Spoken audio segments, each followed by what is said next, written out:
കുട്ടികളുടെ ദേഷ്യത്തെ എങ്ങനെ ഒരു പരിധിവരെ നമുക്ക് പരിഹരിക്കാൻ പറ്റും എന്നതിനെ പറ്റിയാണ് ഇന്ന് ഞാൻ നിങ്ങളോട് സംസാരിക്കുന്നത്.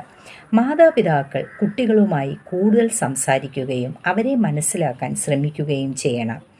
ദേഷ്യത്തെയും വികാരങ്ങളെയും നിയന്ത്രിക്കാനുള്ള പരിശീലനം കുട്ടികൾക്ക് നൽകണം. സാമൂഹിക മാധ്യമ നിയന്ത്രണം തീർച്ചയായും ഏർപ്പെടുത്തണം. കുട്ടികൾക്കുള്ള സോഷ്യൽ മീഡിയ ഉപയോഗം നിയന്ത്രിക്കുകയും അതിൻ്റെ ദോഷഫലങ്ങൾ അവർക്ക് മനസ്സിലാക്കി കൊടുക്കുകയും വേണം. സൗന്ദര്യാത്മകവും കായികവുമായ പ്രവർത്തനങ്ങൾ, അതായത് കല, കായികം, യോഗ, ധ്യാനം തുടങ്ങിയവ കുട്ടികളെ മാനസികമായി ശാന്തരാക്കാൻ ഒരു പരിധിവരെ സഹായിക്കും. കുട്ടികളുടെ ദേഷ്യം നിയന്ത്രിക്കാൻ സമൂഹം മുഴുവനായും ഉണർന്നു പ്രവർത്തിക്കേണ്ടതുണ്ട്. മാതാപിതാക്കളും അധ്യാപകരും കുട്ടികളോട് കേൾക്കാൻ, അവരെ മനസ്സിലാക്കാൻ, അവരുടെ വികാരങ്ങളെ ശരിയായ രീതിയിൽ ചാനലൈസ് ചെയ്യാൻ അവരെ സഹായിക്കുകയും അതിനുവേണ്ടി പ്രയത്നിക്കുകയും ചെയ്യണം.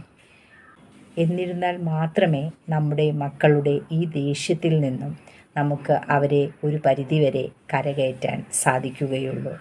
Stay happy, stay blessed.